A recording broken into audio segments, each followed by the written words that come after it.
9 de la noche, continuamos en directo desde la estación de Los Porches, Madrid en línea. Les recordamos que este lunes, este 30 de mayo, estamos dedicando la noche de Madrid en línea a un debate monográfico sobre el periodismo. Ya acabamos de ver el documental que les decíamos al inicio. Vamos a ver las impresiones de nuestros invitados. Yo he apuntado muchas cosas, seguramente ellos también, y nos las van a comentar ahora. Cosas muy interesantes, como que son tiempos quizás de colaborar más que de competir entre los nuevos medios de comunicación. También noticias que no son muy buenas, como ese sometimiento que ocurre ante la falta de dinero, el recorrido que hemos visto en los medios digitales, recuperar, hablaban, el periodismo de rigor, volver a la profesionalización, la pérdida de empleos, otra noticia realmente sangrante y grave, pero a su vez también nos decía este documental que esos mismos periodistas son los que montaban y se atrevían a dar el paso ellos mismos con sus blogs o con sus proyectos. Muchísimas cosas más tengo apuntadas, pero no quiero hablar solamente yo, sino que también sean los 4 invitados de esta noche. Gil, después de ver este documental, ya sí podemos hablar mucho más, y te doy a ti la palabra el primero. Yo he recapitulado, como ves, algunas cosas que me parecen interesantes, buenas y malas, porque hay de todo como en cualquier tema, pero te doy a ti la palabra para que ahora, una vez visto, recojamos impresiones. Bueno, la impresión es de una larga perspectiva. Desde que esto empezamos a trabajar fue en el 2009, cuando yo empecé a escarbar en la historia del Heraldo de Madrid, a raíz de una serie de contactos familiares y del descubrimiento de una documentación en el archivo de Salamanca, descubrimiento por mi parte, la documentación estaba allí depositada, y yo pude acceder a ella y pude acceder también al periódico en línea, porque la Hemeroteca Nacional puso toda la colección del periódico Heraldo de Madrid en línea, en internet, en septiembre del 2009, lo cual fue para mí pues un hallazgo, ¿no? Entonces empecé a trabajar este tema, publiqué un libro sobre el periódico en 2013, y a partir de ahí se desencadenaron toda esta serie de hechos, esta serie de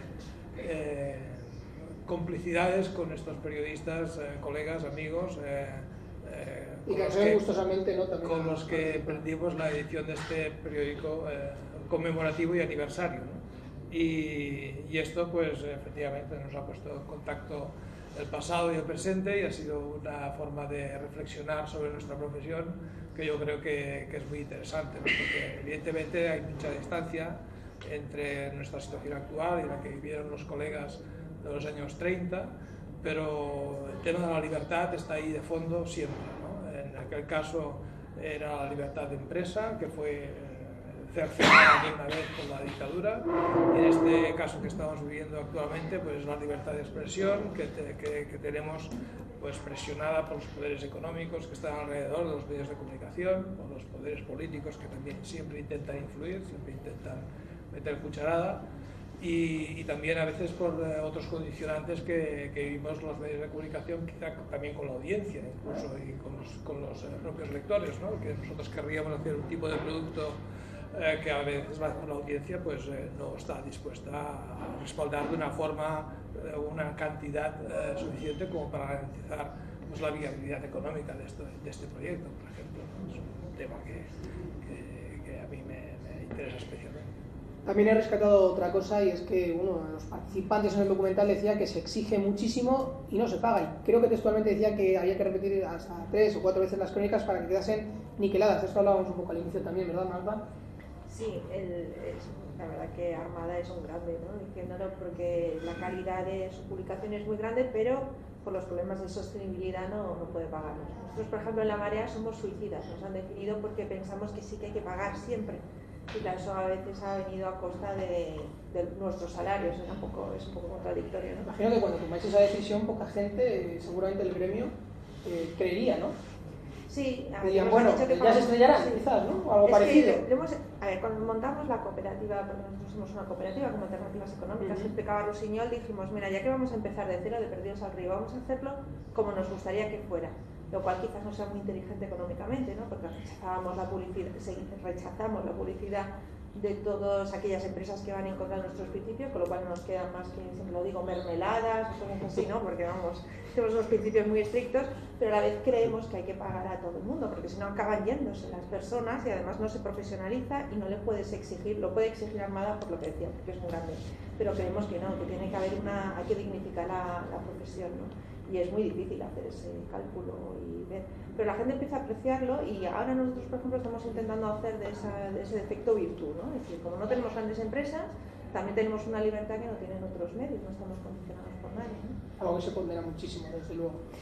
Otra de las cosas que también yo he rescatado, que había que tener humor y pasárselo bien en una redacción, que decían por ahí que igual faltaba, no lo sé, Julio. Es que falta, Vamos, humor y cariño, creo que eran las palabras que utilizaban en el documental. documental. Una redacción, espero estar en algunas más, y sí, yo creo que falta bastante humor y compañerismo. Es verdad que lo hay, pero necesitamos un poco de distensión, ¿verdad?, en determinados momentos.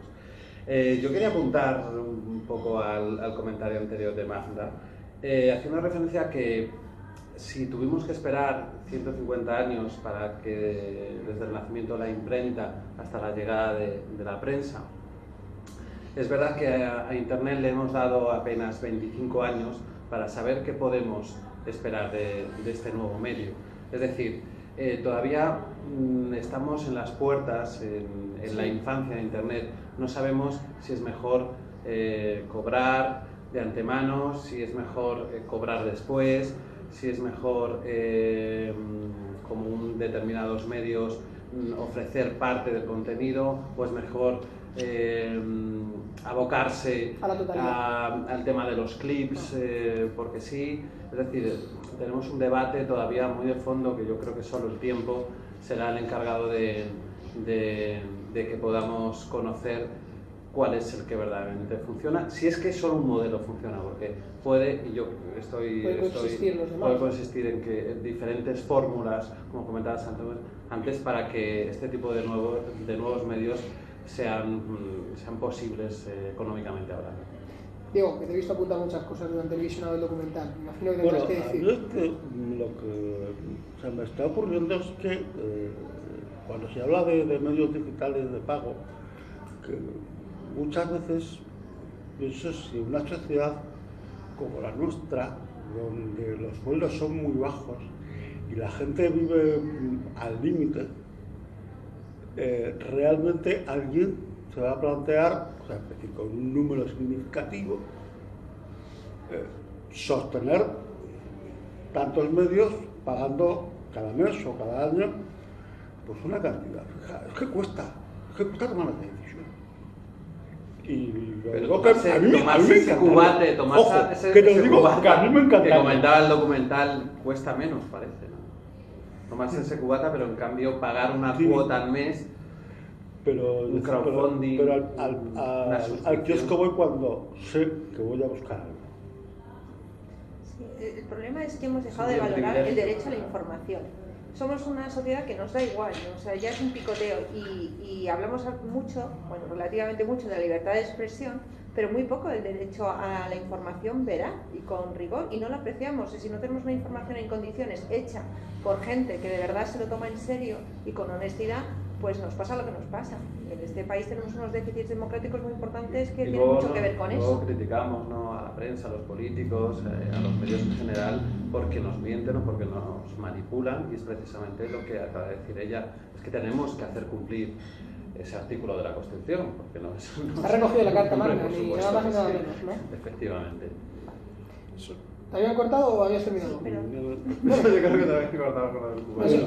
Pero bueno, únicamente, pues eso, es decir, yo creo que todo está relacionado. La situación económica de la población en general, cómo toma sus decisiones económicas cada uno en su casa, y te puedo decir, yo he sido de comprar 3 periódicos en papel a diario, y ahora pues no. Entonces, estamos viviendo una transición. Otras personas pueden hacer la misma lección por su propia experiencia, ¿no? Claramente estamos en una transición, ¿no? Y va a durar años este tránsito del modelo que hemos vivido en las últimas décadas a un modelo nuevo, en el que no sabemos exactamente cómo acabarán de funcionar las empresas y cómo se sostendrán y cuántas empresas va a haber, porque está claro que todas las iniciativas que han surgido en los últimos años no van a sobrevivir todas.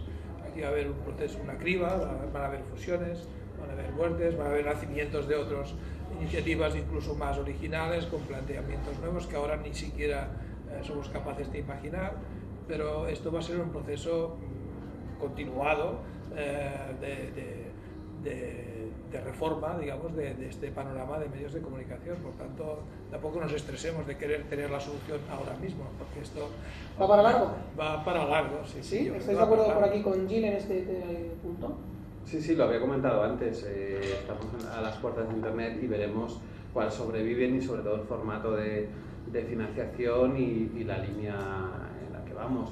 Yo soy joven, me acuerdo de los medios de antes, que también se apuntaban en el documental, que lo hemos visto recientemente, cómo han cambiado los tres grandes periódicos, han cambiado de directores en los últimos años, ¿no? Eso denota que no están sabiendo encajar bien el periodismo del futuro. Pero no es por culpa de los periodistas que están allí, porque han estudiado cuál es el futuro, o por lo menos cuáles son las técnicas en las que se mueve la prensa internacional, ¿no? Porque esto lo vemos en Estados Unidos, sino por los cortapisas que le está poniendo el mercado o las empresas que les están ahogando en este sentido. Pero sobre todo me estoy acordando que antes esos tres medios o cuatro daban las exclusivas y ahora vemos que otros medios son los que dan las exclusivas. Quizá pagando menos o en la medida posible el sueldo a los periodistas, pero con muchísimo, yo creo que con muchísima más garra, ¿no? Con esa garra perdida, teniendo en cuenta precisamente que muchos de los defenestrados, de los que han sido víctimas de los seres de todos estos medios, han acabado formando parte o creando esos nuevos medios, de lo cual me alegro bastante. Una forma de continuar y salir adelante, ¿no? En ese sentido. Sí, importantísima, claro, porque son las que nos están dando las exclusivas. Y no solamente las exclusivas son importantes, No, sino sobre sí. todo la reflexión y que sea otro tipo de periodismo, porque también la carrera por las exclusivas, que a veces ha habido una competición, ha sido casi espectáculo lo de las exclusivas. No estoy de acuerdo que quien está sacando información buena, yo no hablaría a lo mejor tanto de exclusivas como sí, que se les tienes va razón. currando, porque tenemos una crisis de credibilidad en los medios importantísima. Todos aquí creo que hemos comprado una vez 3 periódicos o como mínimo 2, y yo ya no los compro. ¿Y por qué? No es porque tenga poco dinero, que también, pero sobre todo es porque te pegas unos disgustos enormes y dices, Dios mío, ¿en qué ha quedado mi periódico de referencia? Y eso le pasa a cada vez más gente.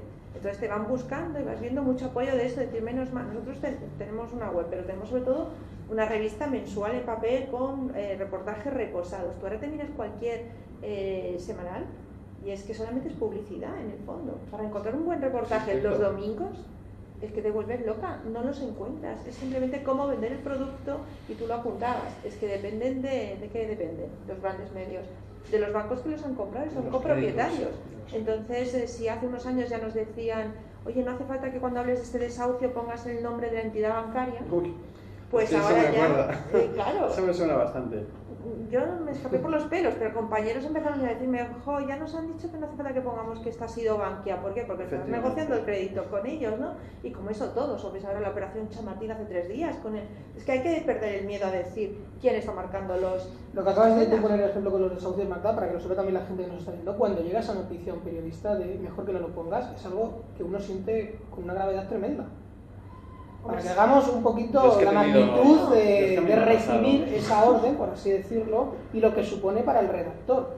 Lo peor es que ya ni la orden hace falta, porque ya la autocensura, Casi que lo interpretas. ya te la dicen una vez y luego ya la aprendes y ya te dices, ¿para qué la voy a poner? O sea, no te metes en líos. Es que a mí me ha pasado ese caso concreto, es que además con esa entidad bancaria en concreto, porque ¿Cómo es se la reacciona? que... Pues quejándote, no puedes hacer otra cosa, pero y luchando contra la autocensura. Es decir, si me tienes que autocensurar, gánate el sueldo de jefe y hazlo. Pero yo, es decir, no autocensurar, me tienes que censurar, gánatelo y aplícamelo. Pero yo voy a intentar que esa autocensura no me guíe el paso. Porque si no estamos totalmente coartados. Pero ¿qué ocurre? Porque yo también... ¿Qué ocurre? No, Pues- un segundo. Me refiero porque queremos que el debate no sea tan técnico, al sino que la final no gente tienes nada también que hacer. se ponga en esa lógica. Claro, pero ¿qué ocurre si uno decide echarle valentía y decir, desobedezco este mandato? te puedes encontrar efectivamente Pues depende de con cada una medio, respuesta nos mucho firman, peor que tal. todo el mundo estamos ahora mismo interpretando cuál es. O sea, es lo que hay, estas cosas, ¿no? Que se dicen, no suele acabar el despido, ni nada, ni en señalamiento, ni... Bueno, en algunos casos reiterados supongo que sí, pero sabes lo que hay, esto es así, ya sabes que son socios, que pagan publicidad, que no sé qué, que esto es así. Y los del distrito Castellana Norte, llamémosle ahora como sea, es que es paradigmático de lo que ha pasado en Madrid en los últimos años, porque han puesto muchísima publicidad, y lo sabemos en todo tipo de medios, han puesto muchísima publicidad que se ha convertido en propaganda pura y dura sin decirlo, ¿no? Entonces es lamentable cómo han picado y sobre todo cómo han engañado, porque yo creo que es un engaño a los lectores, dando información supuestamente objetiva cuando era una visión de parte, que se puede llamar la publicidad, o directamente propaganda en este caso. Gil, que tenías ganas también de intervenir. Bueno, yo tengo que aportar que la perspectiva de la televisión pública, yo trabajo en la televisión pública, la catalana en este caso, y vivimos estos fenómenos también desde unas situaciones distintas, ¿no? Porque la presión de los anunciantes no es tan fuerte como lo es en los medios privados.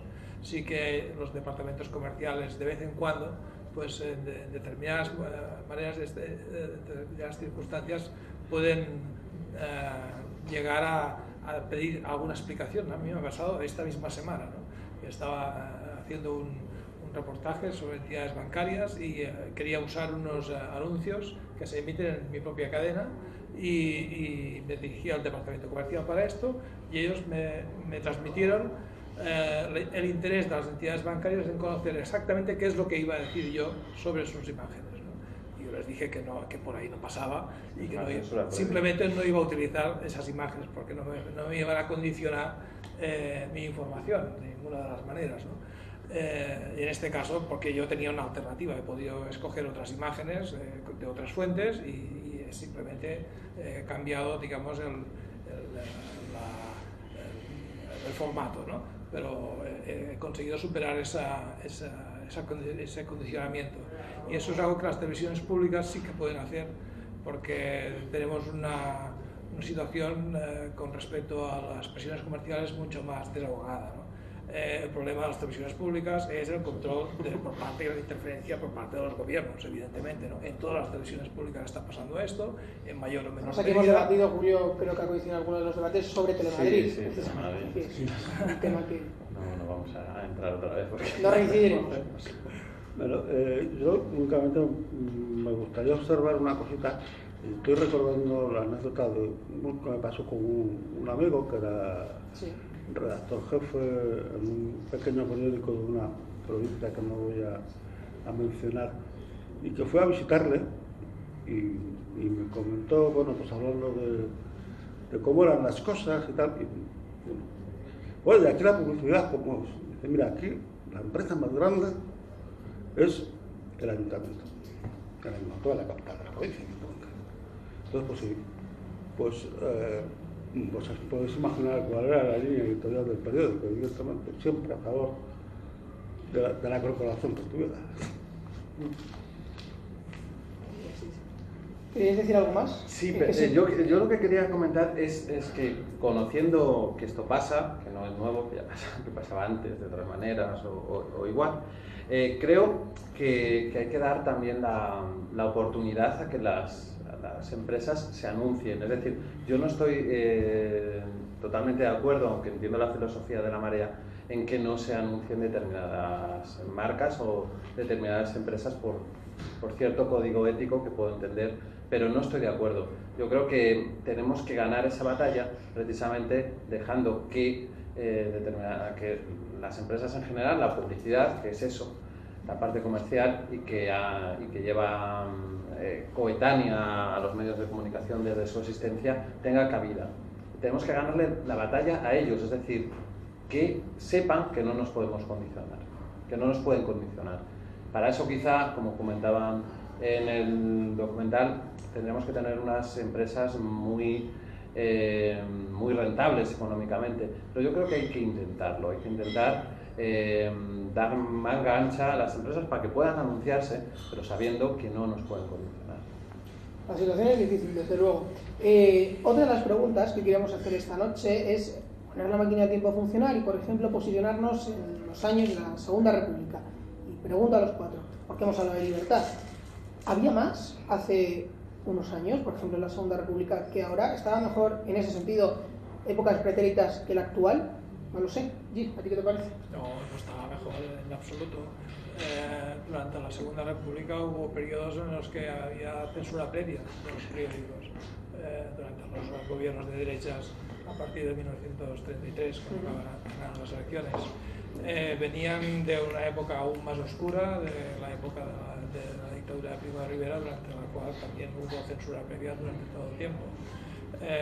Y volviendo a la Segunda República, cuando se produce la victoria del Frente, primero cuando se hace la campaña de las elecciones del 36, se levanta la censura previa y entonces es cuando la prensa puede explicar todo lo que ha sucedido en la represión de la Revolución de Asturias, por ejemplo, en los sucesos de Cataluña del 34 también, y se viven pues unos momentos de libertad de expresión, ¿no? Pero vienen las elecciones y cuando gana el Frente Popular, entonces viene un periodo de inestabilidad política, de violencia, y ahí se vuelve a instalar otra vez la censura previa sobre la prensa, que ya no se levanta, porque ya luego viene la guerra y ya no estamos ya hablando de censura previa, sino que estamos ya hablando ya de censores dentro de los periódicos, que colocan a personas que orientan la información dentro de los periódicos, que prácticamente se convierten en pseudodirectores de los periódicos y que están allí pues, organizando la información. Se va ganando terreno y estamos mejor en ese sentido. Sí, desde luego. Diego. Sí, pues básicamente estoy de acuerdo con él. Con todo eso. Yo de todas maneras, a mí me llama la atención porque he sido aficionado de alguna manera a ver periódicos antiguos, revistas antiguas, y me llama la atención que tienen muchísimos anuncios pequeñitos de empresas pequeñitas que ahora es muy difícil encontrar en un periódico. Y a lo mejor eso es algo que también condiciona de otra manera, ¿no? Es decir, te da libertad el tener ese tipo de anuncios. Sí, la diversificación en la publicidad. Yo creo que es muy interesante, tanto institucional como de empresas o microempresas o pymes, ¿no? Estoy totalmente de acuerdo con vosotros dos. A tu pregunta, Rian, es verdad que no tiene nada que ver, son dos periodos totalmente distintos. Por supuesto, ahora hay muchísima más libertad, pero porque hay muchísima mejor educación. Lo veíamos también, lo escuchábamos en el documental, más del 50% de la población no sabía leer ni escribir, te quiero decir, ahora es un 1 o un 2%. Hemos avanzado mucho en ese sentido, por lo tanto, somos ganadores y reconocedores de nuestros derechos respecto a esa situación de la Segunda República que las circunstancias no dejaron seguir. Si hubiera seguido, pues no sé en qué situación estaríamos en estos momentos, porque eso es hacer intrahistoria y a mí no me gusta. Sí. Hay un detalle que me gustaría que lo tuviéramos en cuenta, que se hacía lectura colectiva. Es decir, el periódico se leía para la gente que no sabía claro, leer, sí, pero era una costumbre. Es decir, había una persona que compraba el periódico o lo compraba en un grupo y lo leían entre todos y lo comentaban entre todos. Y eso, claro, es algo que ya no existe. Ahora, como mucho, compartimos Facebook. Sí, Hombre, el lugar del debate ha cambiado, desde luego, ¿no? Sí, desde luego. De lo presencial a lo digital. Bueno, la pregunta que yo decía hace un momento también imagino que estarás de acuerdo, ¿no? De acuerdo, y sí, sobre todo porque hay otra cosa también, lo que comentábamos, ahora podremos ser muchos emisores. Y ya si hablamos de lo de libertad y cómo estaba, además sí voy a tirar por una parte que me importa mucho, que es el de cuántas mujeres se dedicaban, por ejemplo, al periodismo, que era también, o sea, una visión que no existía, porque hemos recuperado a Carmen de Burgos, pero sí, la mitad de la vida era con seudónimos y no hay muchas más, no tenemos referencia. Entonces, simplemente ya por el tipo de gente que podía acceder a hacer periodismo, ya hay una diferencia grande. Y ahora, por ejemplo, pues una de estas empresas que nos querían, en un momento dado, pues nos dijo que nos quería ofrecer ayuda, ¿no? Una banca, nos dijo que es que ahora no hay enemigo pequeño, porque realmente ahora, aunque seas un medio muy chiquitín, puedes montar un pollo que compromete a una gran empresa. Eso te da una fuerza que luego te vienen 5 meses que no vuelves a hacer nada más relevante, ¿no? Pero es una cosa que tienes un poder que antes no se podía tener porque no había esa Es que forma todas las de discutir. empresas tienen su community manager específico pues, para responder preguntas en Twitter y en otros medios de comunicación y de redes contrarias, ¿no? O quejas simplemente. Entonces, ¿cómo no van a descubrir o a conocer el poder de los medios por muy pequeños que sean? Hablábamos de que laboralmente el periodismo está como está, pero precisamente la opción de la comunicación, en este caso la comunicación corporativa, y por ahí las figuras de community manager están bastante bien en boga. Es un oficio, al menos hasta donde yo sé, ¿no? Sí, tiene... pero están muy precariamente También. pagados, para entendernos, ¿no? Porque todos conocemos en este mundo gente que ha estado trabajando o que está trabajando en ello, les exigen muchísimo, quizá porque no son matemáticos, no han estudiado una ingeniería o no trabajan en algo físico, Sí. Parece que no les puedes pagar un sueldo razonable, cosa que no logro entender cuando resuelven muchas cosas. Es gente que la mayoría de los casos, insisto, no quiero generalizar, pues tiene a sus espaldas pues llevar todos los tipos de comunicación en redes posibles y darnos cuenta que hoy en día son infinitos. Yo cada día descubro una nueva red que se pueda viral o no viral de comunicación, es increíble, pero sí que apuestan por ello, claro, porque quieren tener contentos a todo el mundo. Esto es la comunicación blanca, absoluta. Todas las empresas tienen sus fundaciones, aunque sea para lavar dinero, pero bueno, tienen sus fundaciones pues, para ese blanqueamiento de imagen, etcétera. Y claro, necesitan en ese mundo de la felicidad absoluta, necesita gente que haga el trabajo sucio. Pero en el mundo de los community managers, ¿no creéis que también ha habido una evolución? Porque yo me doy cuenta que al principio este trabajo quedaba en manos del becario muchas veces, ¿no? Y entonces se producía un fiasco, un desastre de imagen y rápidamente aquello pues, pasaba a manos de alguna persona mucho más alta en el nivel de jerarquía. Pero que de les la paguen, empresa. no solo a los buenos, buenísimos, que son 4, 8, 10 o 20 que todos ¿El de policía, conocemos. por ejemplo? Por ejemplo, no quiero dar nombres, pero que les paguen también al resto de la gente. Es que Desde luego también da son lugar profesionales. a situaciones muy de risa o simpática, como lo que sucedía con el perfil del Ayuntamiento de Madrid hace unas fechas. ¿Algo más sobre esto que acabamos de comentar? O tenemos que hacer una pausa, porque ya sé que hemos hablado mucho de la publicidad y cada uno tiene su opinión, pero este programa Julio lo conoce, tiene publicidad. Pero también Julio sabe que no nos condiciona para hablar de lo que sea en el debate, ¿verdad? Otras veces que has venido. Bueno, pues vamos a hacer una pausa, continuamos a la vuelta, ya sigue hablando de la situación más actual, vamos a dar datos, cifras, y bueno, pues analizamos esa recta final del debate, esa tercera fase que tenemos preparada. Lo dicho, publicidad, unos minutitos, y enseguida estamos de vuelta. Madrid en línea, especial monográfico, salud del periodismo. Viva la publicidad. Viva, es que no es una cuestión de que es necesario. Sí, pero es un tan goloso cuando te viene, por ejemplo, te acostumbras a que te paguen las nóminas y luego dices, para que no me meter un lío. Despacho de abogados Yo civil. voy a estar con las mermeladas, y estos me dan de todo. Y en derecho Esto me lo dan así bancario. en Mucho, plan. cuando acostumbras, pues Asesoramos con bueno, máxima ya, eficacia No. y responsabilidad. Pero Confíe en bueno, nosotros. Somos un amplio equipo de Es profesionales. que siempre ha sido necesario. Más de 20 años defendiendo clientes. En Triviño Abogados sabemos han cómo empezado a existir. ayudar. Contacte con nosotros en el teléfono 91547-2506 Y todos les molesta, antes no o les en molestaba la tanto. web Te www.trivino.es. quiero mucho, porque me dicen que estamos muy jodidos, entonces vienen y te marcan. Antes no decía. ¿Cuántos tenéis? ¿Cuántas opciones tenéis? Aquí en este programa, a mí me creo que son 7 o por ahí, pero también se juntan la cantidad de la cadena y tal. Porque hay propios que no salen de aquí, por ejemplo, y hay otros que, depende de lo que hayan firmado, están un martes a las 10, pero hay un corte en otro programa. ¿Has estado 4 meses? A veces que Sí, hace una... Sí, esta vez Lo de levantarme a las 7, Y los opciones aquí están, no sé si ya estaríamos fuera. Voy a hacer la versión del punto cero de Delita. Tú hablas del informe del 2014, voy a hablar del 2015. Era arroja un punto de esperanza. Es la única diferencia que creo que hay. Nos ven un gin tónico, ya sabes, subimos, vamos un poco de bajón, pero ya ha salido. O eso lo cambias a los jueves. Hay un programa, o lo cambias a los jueves. Hay unos más interactivos.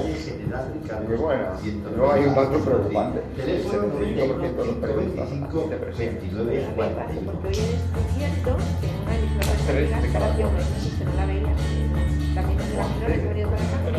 Yo entonces creo que se metía a final de Pedro y el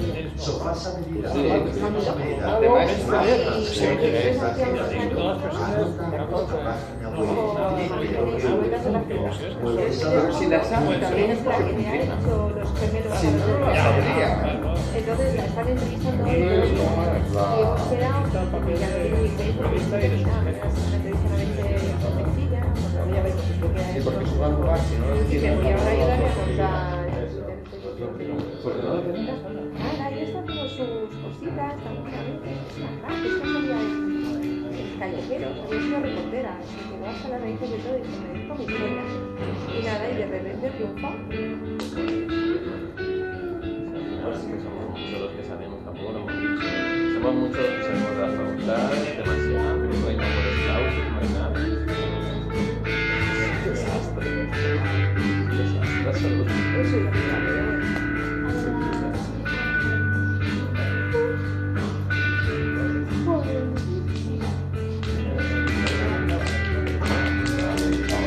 El chaval que estaba con de prensa, no me acuerdo, de prensa en Izquierda Unida, que ahora Podemos, supongo, que trabaja con Ayón. ¿Cómo se llama? Dani Ayón. Sí, sí. Lo conozco, pero no me acuerdo cómo se llama. Está ahí ya, sí. Bienvenido. Bienvenido.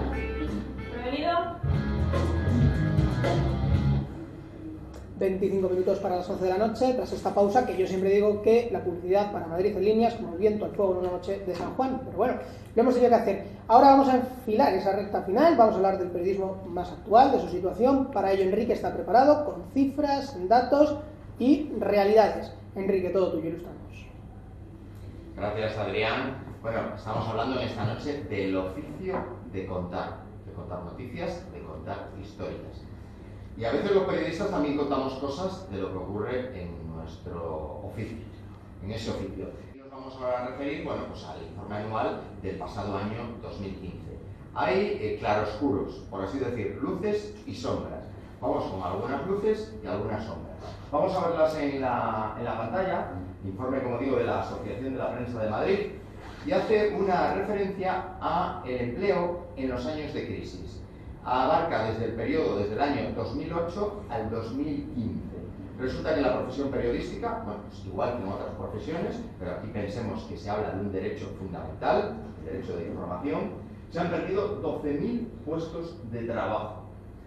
¿En qué sectores? Pues principalmente en el sector de televisión hay 4.459 empleos menos, y en el sector de diarios menos 2.635 empleos también menos. Ello evidentemente implica mayor precariedad. Y vamos ahora a ese derecho de información, bueno, pues cojo, por así decir, amputado. Medios de comunicación cerrados en este periodo 2008-2015. 214 revistas, 58 medios digitales, 39 televisiones, entre ellas algunas locales. Hablábamos aquí hace unas semanas, bueno, pues que cerró la última televisión local de Guadalajara hace 3 meses, 38 diarios, 12 gratuitos, 11 radios y 3 agencias de prensa. Como ven, pues datos realmente bastante preocupantes. Pero en la siguiente pantalla, que vamos a ver ahora, bueno, vemos algún punto de luz. De esos periodistas que han perdido el empleo, más de 12.000, hay 458 nuevos medios lanzados por periodistas. Evidentemente la gran mayoría en el medio digital, alguno en papel, alguna radio y alguna televisión posiblemente, pero la mayoría en el medio digital. Quiere aportar un dato positivo. Este informe de la Asociación de la Prensa de Madrid del año 2015 se frena dice la destrucción de empleo y comienza a crecer la facturación de medios e inversión publicitaria. Y luego un dato que ya no sé yo si es positivo o negativo, un dato real. De esta encuesta que hace la Asociación de la Prensa a más de 2.400 periodistas, el 75% cede a las presiones. Y yo creo que lo voy a someter ahora a los tertulianos, con tu permiso, Adrián, sí, porque 3 de cada 4 periodistas dicen en la encuesta cede a las presiones. ¿Preocupante? Bueno, pues el 75% es ese dato. Enrique, ya sabes que si te quieres sumar en esa recta final, también aportar tu granito de arena al debate, estás invitado. Pues hablábamos de las presiones, por empezar por lo último que has terminado tú, y por ejemplo le pregunto allí, ¿qué es exactamente, porque te he oído antes, para que la gente se sitúe, una presión que sufre el periodista? Y que a lo mejor es algo con lo que hay que convivir, que son normales, entiendas normales quizás entre comillas, pero lo que no es normal quizás es atenderlas, ¿no? O ceder a ellas. Accederás que no sean fundamentadas y que no sean justas, ¿no? Porque hay que valorar todas las presiones. O sea, una presión que puede ser desde una llamada de una fuente, o de un espectador o de una institución, pues que te señala que determinada información pues es errónea y que te aporta una información nueva que complementa y que te puede ayudar a ver las cosas de una forma más amplia y más completa. Eso también lo podríamos incluir dentro de la versión más leve de las presiones, ¿no?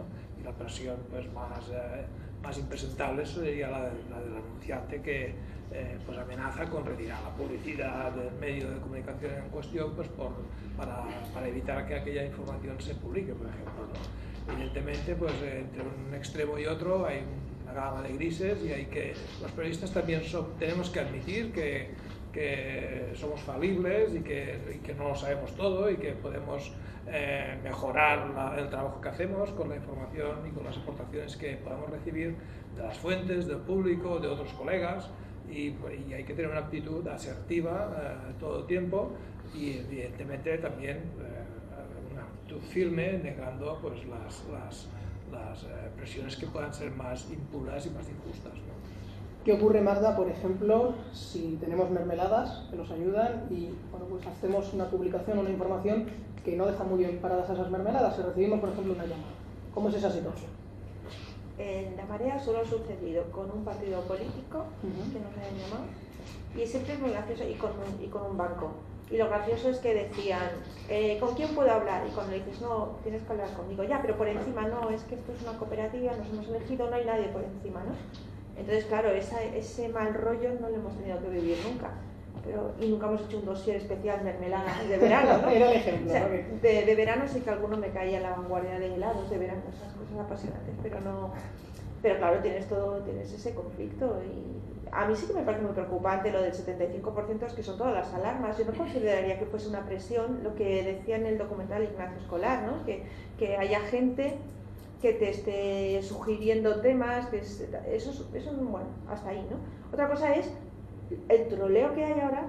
Un problema que tenemos también los medios pequeños es que te montan cada una, o sea, te empiezan además, ¿cómo habéis podido? No aceptan que haya una pluralidad. Nosotros nos puede situar, tenemos unos principios pues muy claros, pero no te casas con ningún partido político, por ejemplo. Entonces te montan unos pollos. Hay temas que dices, si hablo de Siria, hablo de Venezuela o hablo de no sé qué, sé que tengo una guerra, me van a venir 20 diciendo que se borra. ¿Nos estamos refiriendo, Magda, a ese ejército de tuiteros trolls, a lo mejor? ¿O? No, y suscriptores, y socios, y hay una variedad de gente que te intenta presionar como si fuesen eso, la gran banca, ¿no? Y tienes que decir, mira, hoy te has llevado un disgusto y mañana igual te llevas una alegría. Eso, por ejemplo, uno de los socios cooperativistas decía, me gusta La Marea porque no estoy de acuerdo, normalmente solo me gusta el 70%, no me dan la razón en todo, ¿no? Pero eso hay que hacerlo de los equilibrios, porque te puedes dejar arrastrar cuanto menos líos tenga, mejor, ¿no? Julio. Efectivamente, yo cuando entré a esta profesión pues estaba en el culmen del aguerrismo, ¿no? Y yo lo que veía en las ruedas de prensa del Consejo de Gobierno es el típico de preguntas pelotas, serviles, muy dóciles, y al final me di cuenta que, claro, que era muy cómodo. Quiero decir, era muy cómodo porque sacaba las noticias adelante, no tenías que hacer un periodismo más analítico, más de confrontar diferentes puntos de vista o diferentes datos, ¿no? que luego si quieres un poco hablamos del periodismo de datos, que Pero es el que tiene es el futuro. el periodismo partidista. No es un periodismo partidista, es un periodismo dócil, servil, pelota, Pero no de propaganda. siempre. Pero no es propaganda, es Amigo. una manera, sí, pero es una manera de no complicarse la vida. Esto es independiente del partido político de turno, independiente de las presiones. Es decir, bueno, es importante saber que si, claro, tienes algún compañero, algún testimonio anterior que te dice que este periodista, como yo he tenido certezas, vamos, de que fue retirado porque no era del agrado de la presidenta o del vicepresidente, pues entonces también ahí tienen las alarmas activas, ¿no? Pero hablo de este periodismo dócil, pero que la culpa de esa docilidad la tienen los propios periodistas, te quiero decir. Y claro, hasta que te das cuenta de que eso no pasa, no pasa en otras instituciones, no pasaba en el Congreso de los Diputados, no pasaba en otros países, entonces diciendo, algo estamos haciendo mal, ¿no? Te quiero decir que esa autocensura, ese 75% de los periodistas que reciben presiones, realmente es muy preocupante, y uno de los problemas es que al final acabas haciéndote ese periodismo del sistema, que claro, que no va a haber esas presiones, y que cuando reciba esa encuesta de la PM va a decir, ¿presiones? Pues si yo no tengo presiones. A lo mejor tendrías que preguntarte por qué no tienes esas presiones. Buena reflexión también, Diego, sobre las presiones. Pues yo creo que es un poco el pan nuestro de cada día, cuando haces una información en la que hay intereses encontrados, pues evidentemente cada fuente intenta jugar sus bazas con más amabilidad, con menos, pero al final tú no eres el gabinete de prensa de nadie, sino que eres el que intenta contar algo con sentido de todo lo que tienes. Y tienes que decir, bueno, con todo lo que me dais, yo tengo esto, yo llego aquí y esto es lo que cuento. Y a veces, pues uno es más agradable y otro es más desagradable. Y a lo mejor, pues no sé, no sabes cómo necesitas pues que haya alguien detrás apoyándote y diciendo, oye, aguanta. Por supuesto, tu jefe es fundamental. Te quiero decir, yo para mí, si mi jefe me apoya, incluso a veces cometiendo errores, porque cometemos muchos errores, trabajamos con una información muy sensible, con muchos datos, con muchas aristas, y es normal que podamos cometer error. De ahí a la presión a la manipulación es otra cosa. Necesitamos unos jefes que nos respalden, es que si no estamos totalmente perdidos y podemos caer en una depresión. Sentirse apoyado por el jefe es fundamental, Es ¿no? fundamental. Para mí Sentir el es lo más respaldo de donde vas a trabajar importante. cada día en ese Lo sentido. más importante es que si no, de verdad que te puedes suicidar, periodísticamente hablando, o incluso más. Yo aquí quería también dar una píldora, y esto lo sabemos, Adrián, también los que manejamos los medios, estamos en el día a día, que es las presiones de la nueva política, que a mí me hace bastante gracia, porque vale, el PP y el PSOE pues se quejan cuando no les gusta y tal, y efectivamente ejercen presión, pero están más acostumbrados, ¿no? Están más acostumbrados porque como llevan toda la vida, pues parece que ya saben hasta aquí donde pueden dar manga ancha y hasta aquí donde no. En cambio, la nueva política, los nuevos partidos políticos, claro, no están acostumbrados a nada, entonces todo parece que les duele mucho más, parece que ante una información crítica que nos esperan se acaba el mundo, no va a haber mañana, no hay mañana, porque nos has traicionado, cosas así, que comentabas un poco tú antes, yo creo que por ahí, que es que nos presionan, dicen, es que ¿por qué decís esto? Bueno, no sé si más un partido ese que te llamó o más los ciudadanos, ¿por qué estás dando pábulo a determinadas opiniones, a determinadas informaciones si no son de tu ideal y cosas así? Y yo creo que hay que corregir y hay que apuntar a esos partidos para decirle, ojo, esto funciona así y no habéis llegado vosotros ahora pues para te quiero descubrir el periodismo.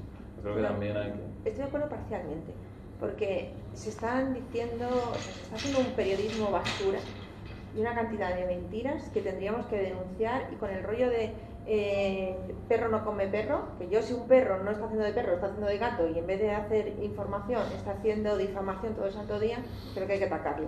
Y eso está ocurriendo. Son dos cosas Otra cosa distintas, es que te creo, hablen y juicio. que les duela, te comenten de acuerdo, oh, ¿cómo has podido hacer esto? Pero si, fuego amigo, ¿qué fuego amigo? El periodismo es una cosa y te tiene que controlar, y cuanto más poder pilles, más se te controlará. Son cosas muy distintas, pero lo cierto es que se está haciendo un periodismo que es que no lo es, También, que es una también. vergüenza. Entonces lo que decía, por ejemplo, los ayuntamientos del cambio, bueno, son muy sentidos, pero es que como han cortado también algunos gastos publicitarios, realmente la prensa, yo lo sé, en ayuntamientos más pequeños se ponen locos, porque esa es la forma también de presionar. La prensa también nos dolemos mucho, pero también hacemos chantaje. Es muy fácil, alguno cuando empieza que dice, venga, me voy a meter con esta empresa hasta que me ponga publicidad. Eso es típico, y seamos honestos, sí, esas sí, cosas sí. se hacen. Sí. O me voy a meter con estos hasta que me hagan la campaña de institucional, quiero publicidad institucional, que aquí hay gente que no O hace al revés, o periodismo. como no me han dado esta campaña, pues palo Exacto. hasta el final. Y eso tendríamos que denunciarlo, y muchas veces, pues como no nos queremos meter con presuntos compañeros, pero estoy de acuerdo que aquí todo el mundo debería tener claro qué hace. El que hace política, y el periodista tiene que controlar pues lo que se estén haciendo las cosas bien, y vigilar y ver en qué cajones hasta donde podamos llegar, y ya está, ¿no?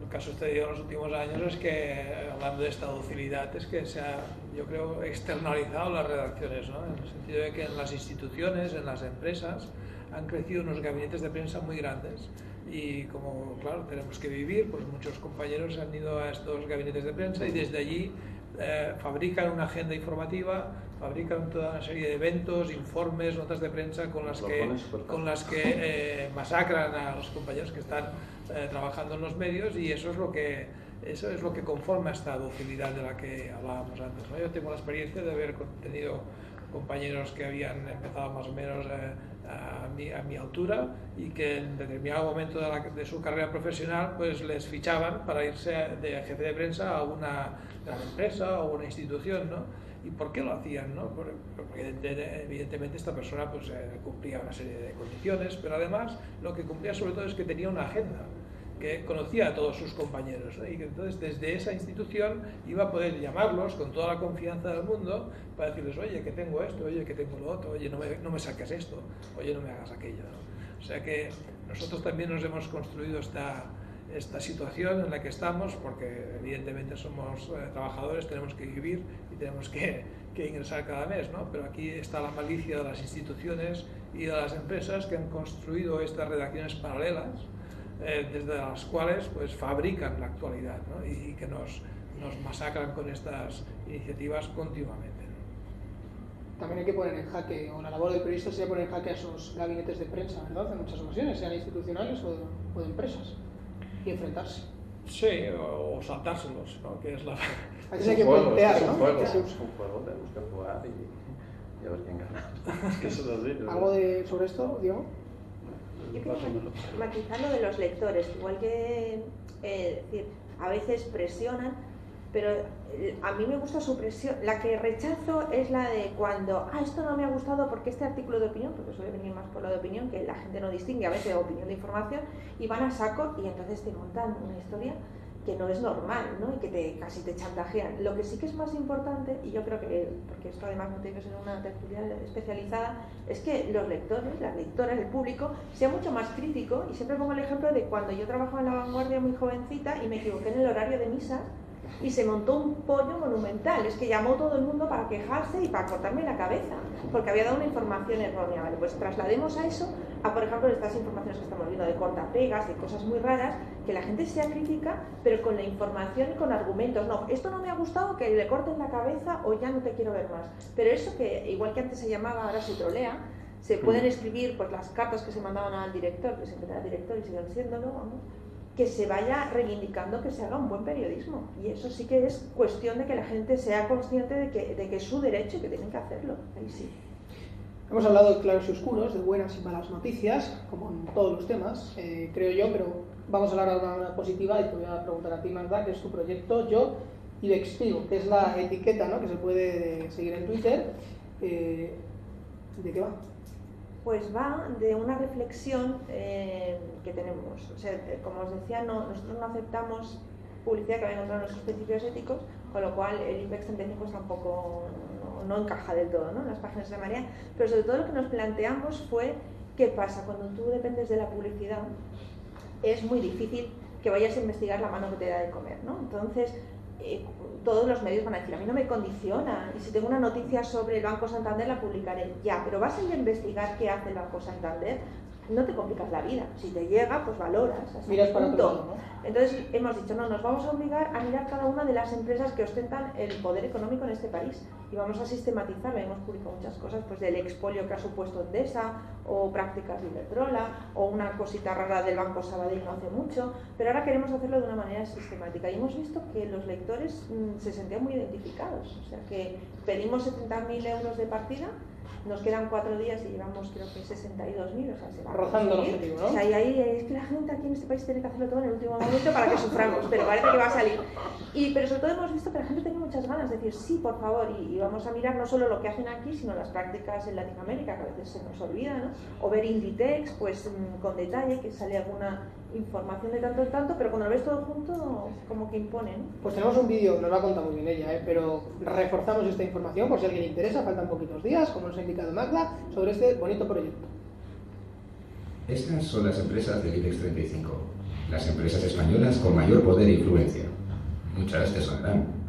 Aparecen en anuncios, pero también en nuestra factura de la luz, teléfono, en las gasolineras, en nuestras hipotecas. Pero, ¿qué sabemos realmente de esas 35 empresas? ¿Cuántos políticos se sientan en sus consejos de dirección? ¿Han influido para modificar alguna ley en su propio beneficio? Queremos explicar cuál es el alcance de su poder, con qué otras empresas están conectadas y forman lobby, y hasta qué punto controlan el marco institucional. Se sabe, por ejemplo, que 3 de las empresas más importantes del IBEX 35 están entre los accionistas del Grupo Prisa. Y también que un consejero de Telefónica es además vicepresidente del Banco Sabadell y consejero de Repsol, entre otras empresas. Y son solo 2 casos de muchos. Aquí hay mucha tela de cortar, pero necesitamos más recursos para poder investigar. La Marea rechaza la publicidad de estas empresas y por eso podemos hacer periodismo independiente de verdad. Buscamos investigadores para poder continuar descubriendo el pastel. 5.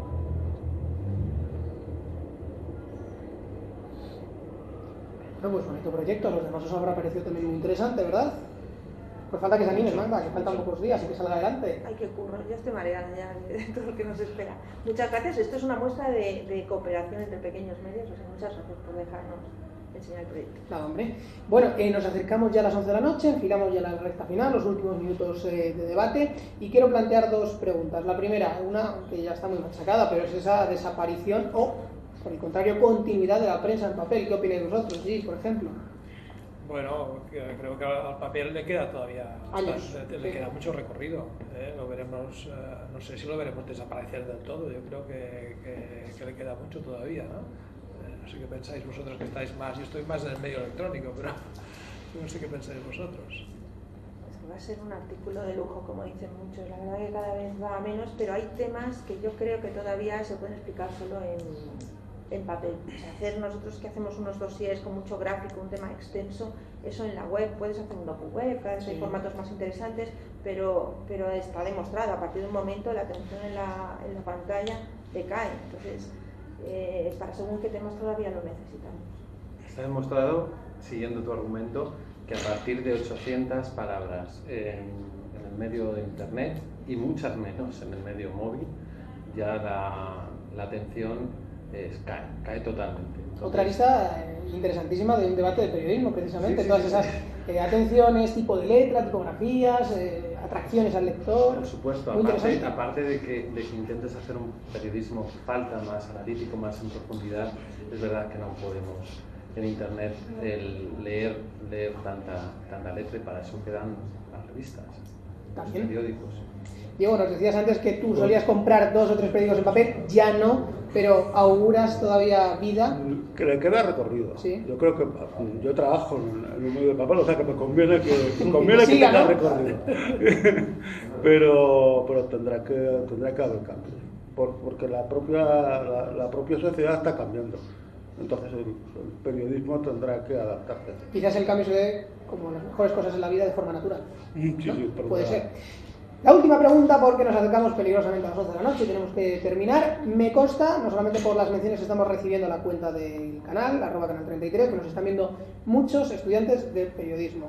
No sé si es una buena forma de despedir este programa o no, lo digo porque no sé si los 4 invitados nos van a dar buenas o malas noticias, pero quiero su sinceridad. Y a esos estudiantes de periodismo que nos están viendo y que nos están mencionando, interactuando en el programa, quiero que les deis vuestra visión sobre el futuro que les espera, y si están en tercero, segundo, 2, 3 años, cuando se enfrenten y salgan a la realidad, al mundo laboral.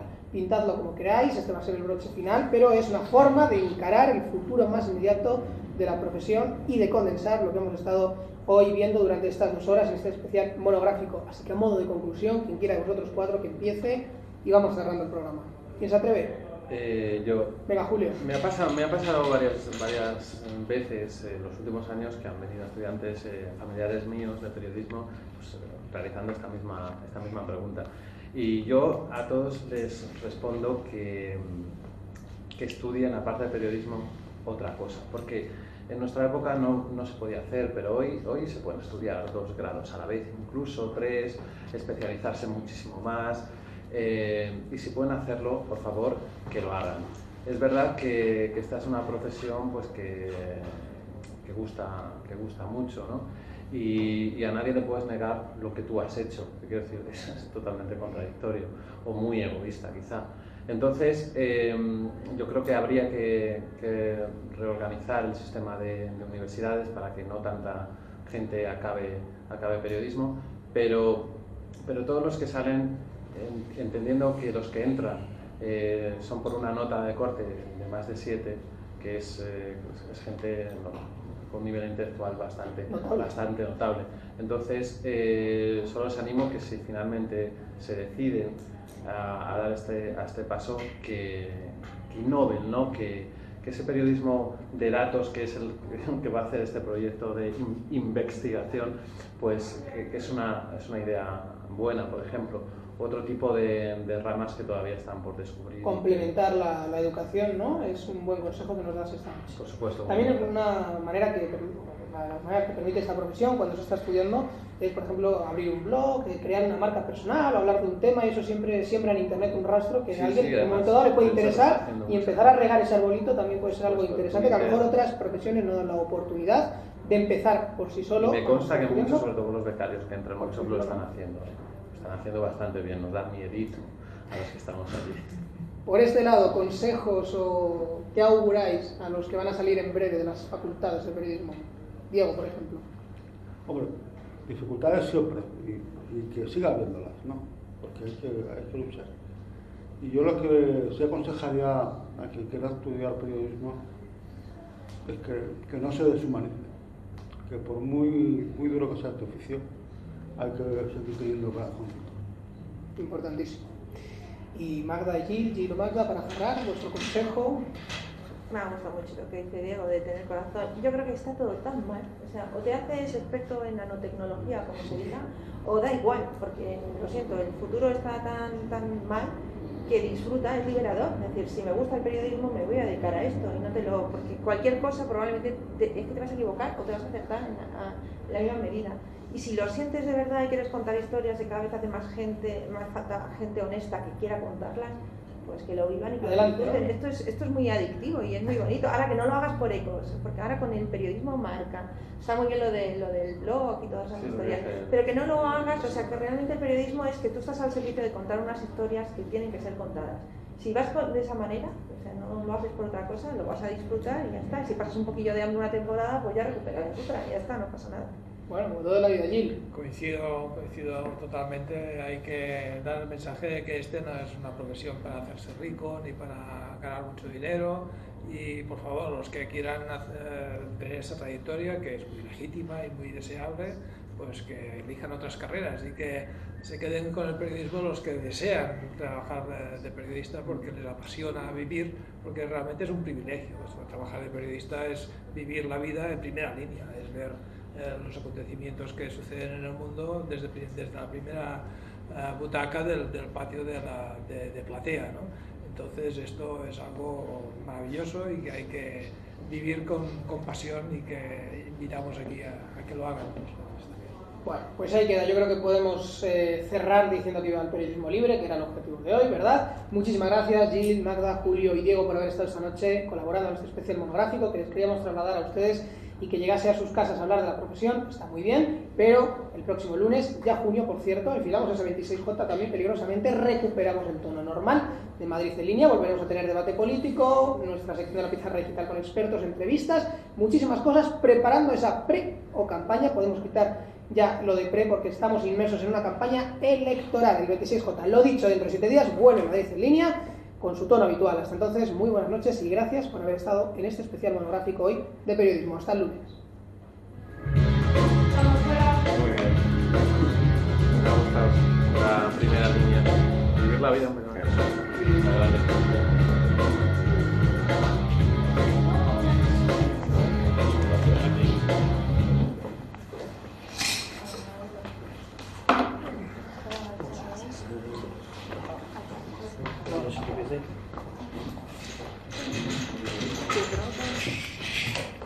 ¿Estás yendo a hacer estos días? No.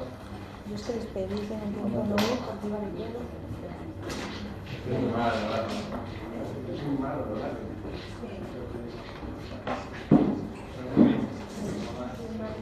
Horario de televisión. No. Decíamos de las ¿De la qué? De las 12. A las 12.